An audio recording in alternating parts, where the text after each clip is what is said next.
Hello students, आज के इस वीडियो में देखेंगे जीके का प्रैक्टिस सेट नंबर 2 और इस पर ही हम कुछ क्वेश्चन की प्रैक्टिस करेंगे जो कि आपके अपकमिंग एग्ज़ाम के लिए भी इम्पोर्टेंट होगा। तो आइए देखते हैं यहाँ पे फर्स्ट क्वेश्चन। इसमें बेसिकली कहा जा रहा है कि खासी और गारो जनजातियाँ मुख्यतः कहाँ पाई जाती हैं। अब देखिए यहाँ पे खासी और गारो जो ट्रिब्यूनल होती हैं, यहाँ पे जनजातियाँ होती हैं, वो बेसिकली पूछ रहा है कि किस स्टेट की हो हैं यहाँ पे। तो आपको यहाँ ध्यान देना है कि राइट ऑप्शन जो हमारा होगा इसमें ये हमारा होगा फर्स्ट, यानी मेघालय। तो गारो और खासी ये दोनों हमारी जो जनजातियाँ हैं ये मेघालय में बेसिकली पाई जाती हैं। तो हमारा इसका जो राइट ऑप्शन होगा वो ऑप्शन नंबर फर्स्ट होगा।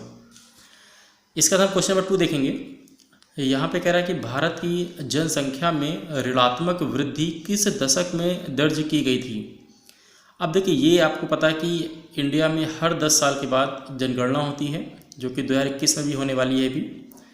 तो आपको ध्यान ही देना कि हर साल हर 10 साल में जो जनगणना होती है तो उसमें कुछ ना कुछ परसेंटेज इंक्रीज़ होता है, यानी कि बढ़ती है। बट एक दशक ऐसा भी है जिसमें से आपसे कह रहा है कि जनसंख्या बढ़ने की बजाय घट गई। तो ये बोल रहा है कि भारत की जनसंख्या में ऋणात्मक वृद्धि किस दशक में दर्ज की गई थी। तो हमारा जो राइट ऑप्शन होगा इसका ऑप्शन होगा नंबर बी, यानी कि 1911 से लेकर के 1921 का जो पीरियड था उसमें हमारी जनसंख्या में ऋणात्मक वृद्धि हुई थी। तो इसका जो ऑप्शन नंबर बी होगा वो हमारा करेक्ट आंसर होगा। इसके बाद हम देखते हैं यहाँ पे क्वेश्चन नंबर 3। इसमें देखिए कहा जा रहा है क्वेश्चन में कि खैबर दर्रे से कौन से देश जुड़े हैं, यानी कि कौन से ऐसे देश हैं जो खैबर नाम के दर्रे से जुड़े हुए हैं। तो इसमें देखिए बेसिकली खैबर जो दर्रा है वो अफ़गानिस्तान और पाकिस्तान के बीच में पाया जाता है। तो यही दोनों जो कंट्री हैं वो खैबर दर्रे से जुड़े जाते हैं या जुड़े हुए हैं। देखा जाए तो हमारा ऑप्शन नंबर जो 3 होगा वो इसका राइट ऑप्शन होगा, यानी कि सी। नेक्स्ट देखेंगे यहाँ पे हम लोग कह रहा है कि भारत के साथ सबसे लंबी अंतर्राष्ट्रीय सीमा निम्नलिखित में से किस देश की है।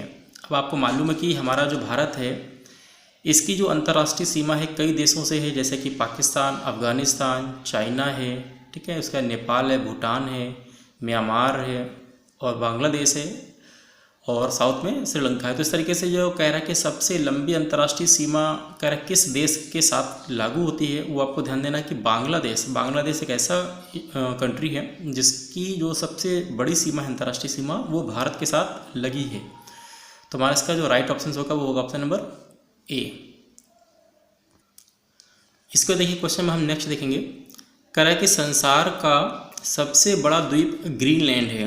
वो आपको सबको पता है कि सबसे बड़ा जो द्वीप होता है वो हमारा ग्रीनलैंड को माना जाता है, यानी कि जो चारों तरफ पानी से ढका घिरा होता है उसको हम द्वीप बोलते हैं। कह रहा कि वह अभिन्न अंग है, ये किस का अभिन्न अंग माना जाता है। तो आपको ध्यान ही देना है कि ये हमारा जो ग्रीनलैंड है वो बेसिकली डेनमार्क का एक अभिन्न अंग है। तो इसका जो राइट ऑप्शन है कि वह अभिन्न अंग है किसका है, तो आपको ध्यान देना है कि इसका जो राइट ऑप्शन होगा वो कौन सा होगा, ऑप्शन नंबर 3, यानी कि डेनमार्क। तो ये डेनमार्क का ही अभिन्न अंग यानी कि पार्ट है। नेक्स्ट हम देखेंगे यहाँ पे। इसमें देखिए आपको मैच द फॉलोइंग कह रहा है कि निम्न रेगिस्तानों के उनके स्थानों के अनुसार सही ढंग से जोड़े बनाइए। तो आपको यहाँ पे सही ढंग से जोड़े बनाने के लिए कह रहा है कि इसमें एक तरफ रेगिस्तान दिया हुआ है कि ये जो रेगिस्तान पाए जाते हैं और इसके अलावा यहाँ पे स्थान दिया गया कि कहाँ कौन सा रेगिस्तान पाया जाता है। तो आपको इसमें से करेक्ट आंसर को ढूंढना है। तो आइए देखते हैं कि करके कि कहाँ पे कौन सा रेगिस्तान पाया जाता है। सबसे पहले अगर हम बात करेंगे कालाहारी, ठीक है, कालाहारी देखिए ये एक तरीके से अफ्रीका का एक तरीके से रेगिस्तान है। तो हमारा जो फर्स्ट होगा यानी कि कालाहारी ये अफ्रीका में पाया जाता है। नेक्स्ट हम देखेंगे कि अटाकामा, देखिए अटाकामा जो है ये साउथ अमेरिका का रेगिस्तान है अटाकामा। तो इसके लिए हमारा यहाँ पे होगा ये अटाकामा होगा। अब देखिए यहाँ पे देखेंगे थार मरुस्थल, ठीक है, थार हमारा जो होगा थार हमारा एशिया का है। तो एशिया के लिए यानी हमारा ये सी पार्ट होगा। और हमारा लास्ट है ग्रेट विक्टोरिया। तो देखिए ग्रेट विक्टोरिया जो हमारा है वो ऑस्ट्रेलिया का है, तो यानी कि ऑस्ट्रेलिया के लिए हम यहाँ पे डी कर देंगे। तो इस तरीके से आपको मैच द फॉलोइंग ध्यान देना है कि कौन सा रेगिस्तान कहाँ पाया जाता है, ये ज्योग्राफी में इंपॉर्टेंट भी है। तो इस तरीके से हमारा जो राइट ऑप्शन होगा वो ऑप्शन नंबर 4, ठीक है। तो यहाँ पे देख लीजिए यहाँ पे भी ए का 3rd पार्ट है, उसके अलावा बी का 1st, सी का 4th एंड डी का 2। तो ये आपको मैच द फॉलोइंग ध्यान से देखनी है। आते हैं नेक्स्ट क्वेश्चन में। यहाँ पे देखिए कह रहा है कि निम्नलिखित में से किसे ब्लू प्लेनेट कहा जाता है। अब जैसे कि हर एक जो भी ग्रह होते हैं उनका रंग रूप देख करके उनको एक नाम दिया जाता है, इसलिए ब्लू यानी कि नीला, नीला ग्रह किसको कहेंगे? तो आप सभी को पता है ये फिजिक्स का क्वेश्चन है, ये साइंस का क्वेश्चन है। यहाँ पे ब्लू हमारा जो प्लेनेट होता है वो बेसिकली हम किसको बोलते हैं? वो हम अपनी पृथ्वी को बोलते हैं, अर्थ को बोलते हैं। तो हमारा जो राइट ऑप्शन होगा वो ऑप्शन नंबर बी इसका करेक्ट आंसर होगा। नेक्स्ट हम क्वेश्चन देखेंगे, विरूपाक्ष मंदिर का निर्माण किस राजवंश ने किया था? अब देखिए विरूपाक्ष जो मंदिर है इसका निर्माण किस राजवंश ने किया था? तो ये बेसिकली चालुक्य राजवंश में बनवाया गया था। तो इसका हमारा जो राइट ऑप्शन होगा वो भी हमारा होगा ऑप्शन नंबर फर्स्ट यानी कि चालुक्य। तो चालुक्य वंश में ही इस विरूपाक्ष मंदिर का निर्माण किया गया था। नेक्स्ट हम देखेंगे, इसमें कह रहा है कि प्रिंस ऑफ पिलग्रिम्स नाम से यानी कि नाम किसे प्रदान किया गया था? तो प्रिंस ऑफ पिलग्रिम्स का जो नाम जिसको दिया गया था उसका जो सही ऑप्शन से आपको क्या क्या दिया गया? फाह्यान दिया गया है, इटशिंग दिया गया है, ह्वेनसांग है और मेगास्थनीज है। तो ये जो देखिए प्रिंस ऑफ पिलग्रिम्स का जो नाम का खिताब जिनको दिया गया था उनका नाम है यहाँ पे ह्वेनसांग। तो ह्वेनसांग को ही प्रिंस ऑफ पिलग्रिम्स के नाम से जाना जाता है। तो इसका जो राइट ऑप्शन होगा वो होगा ऑप्शन नंबर थर्ड। आइए यहाँ पे हम देखते हैं क्वेश्चन नंबर 10 के बारे में। देखिए इसमें कहा जा रहा है क्वेश्चन में कि चार आपको देखें, यदि पहला जो है दांडी मार्च, नेक्स्ट कह रहा है आपसे कि जलियांवाला बाग की त्रासदी, उसके बाद कह रहा है कि भारत छोड़ो आंदोलन और यहाँ पे स्वदेशी आंदोलन। कह रहा है कि इन्हें काल क्रमानुसार रखा जाए तो उन्हें निम्नलिखित में से किस क्रम के अनुसार रखेंगे? अब देखिए इसके लिए आपको इम्पोर्टेंट क्वेश्चन ये भी हिस्ट्री से ये बेसिकली क्वेश्चन है। आपको सभी जो भी यहाँ पे हुए हैं इनके सन याद रखने हैं कि कौन सा सन यानी किस सन में हुआ था। तो सबसे पहले हम बात करते हैं देखिए दांडी मार्च। तो देखिए दांडी मार्च जो हुआ था वो 1930 ईस्वी में हुआ था, 1930 में। जबकि अगर हम जलियांवाला बाग की त्रासदी की बात करेंगे तो 1919 में ये घटना हुई थी। तो यहाँ पे 1919 हम लिखेंगे।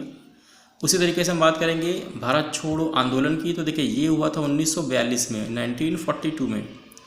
और ये स्वदेशी आंदोलन देखिए हुआ था। स्वदेशी आंदोलन सबसे पहले हुआ था जिसमें कि एक तरीके से अपने भारत की बनी हुई चीज़ों को इस्तेमाल करना के लिए गांधी जी ने सिखाया था। तो यहाँ पे जो हुआ था ये घटना ये 1905 से लेकर के 1911 के बीच में ये हुई थी।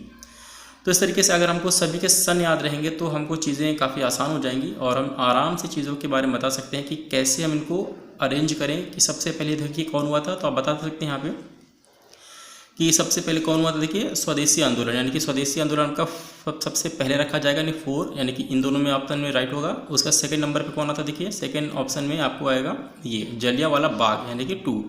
इसका हमारा कहीं ना कहीं थर्ड वाला ऑप्शन करेक्ट है कि 4, 2, 1, 3। ठीक है, 4 उसका 2 उसका 1 और 3। तो ये हमारा ऑप्शन नंबर थर्ड इसका राइट ऑप्शन होगा। नेक्स्ट हम क्वेश्चन देखेंगे, यहाँ पे कह रहा है कि कैलामाइन एक अयस्क है।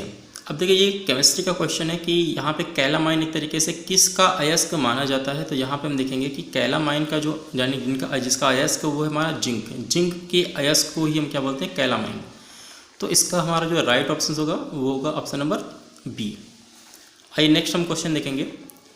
इसमें कह रहा है कि पित्त का स्रोत क्या है, यानी कि पित्त कहाँ पाया जाता है ये आपको कह रहा है कि। तो इसमें आपको ध्यान देना है कि पित्त जो हमारा होता है वो आपके ऑप्शन दिया गया है कि पित्ताशय है, यकृत है, पित्त वाहिनी और अग्नाशय है।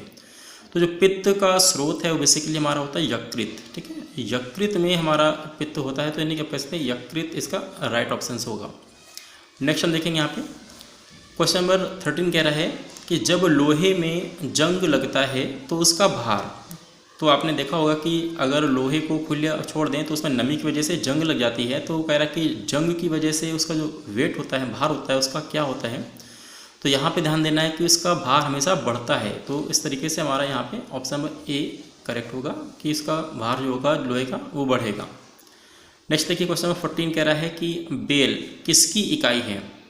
अब देखिए बेल जो होती है, जैसे कि आपने सुना भी होगा डेसीबेल, बेल। ठीक है, तो ये बेसिकली ये साउंड की होती है, यानी ध्वनि की होती है। यानी ध्वनि की तीव्रता मेज़र की जाती है कि ध्वनि कितनी तेज़ आ रही है, कितनी कम आ रही है। जितना कोई तेज़ बोलेगा उतना ही उसकी तरीके से तीव्रता ज़्यादा होती है और इसकी डेसीबेल या बेल की वैल्यू भी ज़्यादा होती है। तो यहाँ पे क्वेश्चन कहा जा रहा है कि बेल किसकी इकाई है। तो हमेशा याद रखिएगा कि बेल ध्वनि तीव्रता की इकाई यानी कि साउंड की इंटेंसिटी की इसको इकाई माना जाता है।